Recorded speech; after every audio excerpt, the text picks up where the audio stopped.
মাছের মাথা দিয়ে ফুলকপির মুড়িঘণ্ট কি শুনে অবাক হচ্ছেন তো? মাছের মাথা দিয়ে বাঁধাকপির ঘন্ট তো অনেক খেয়েছেন, একবার ফুলকপি দিয়ে রান্না করে খেয়ে দেখুন তো। কম মশলায় সাদামাটা রান্নাটা যে খেতে এত দুর্দান্ত স্বাদের হবে, বাড়িতে রান্না না করলে আপনারা বুঝতেই পারবেন না।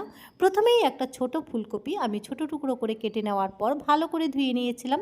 এবার ফুলকপিটা আমি ফুটন্ত জলে জাস্ট ভাপিয়ে নেব। ভাপিয়ে নেওয়ার পর বেশ লাল লাল করে ভেজে নিতে হবে। তার আগে আমি একটা মশলা রেডি করে নিচ্ছি। শুকনো খোলায় 1 চা চামচ গোটা জিরে আমি টেলে নেব।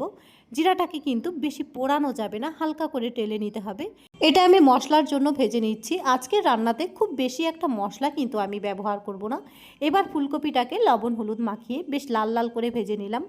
ওই একই কড়াইতে গরম তেলে ফোড়ন দিচ্ছি 5 ফোড়ন, 2টো শুকনো লঙ্কা। শুকনো লঙ্কাটাকে মাঝখান থেকে ভেঙে দিয়েছি। একটা তেজপাতাও ছিঁড়ে দিয়েছিলাম। ফোড়ন আসা পর্যন্ত একটু লাল করে ভেজে নিয়ে ফোড়নের মধ্যে দিয়ে দিচ্ছি 1 ইঞ্চি কাঁচা আদা বাটা। একটু লাল লাল করে ভেজে নিয়ে ভেজে রাখা ফুলকপিগুলো দিয়ে নেব। ওপর থেকে স্বাদ মতো লবণ, একটু হলুদ গুঁড়ো আর ঝালের জন্য কাঁচা লঙ্কা বাটা দিয়ে ফুলকপির সাথে বেশ ভালো করে কষিয়ে নিতে হবে।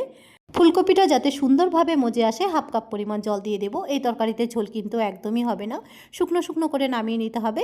মাছের মাথাটা হাফ ভাঙা কিংবা থেতো করে দিয়েছি। এবার ফুলকপির সাথে বেশ মজিয়ে রান্না করে নামিয়ে নিতে হবে। তরকারির টেস্টটাকে ব্যালেন্স করার জন্য কয়েক দানা চিনি অবশ্যই দেব।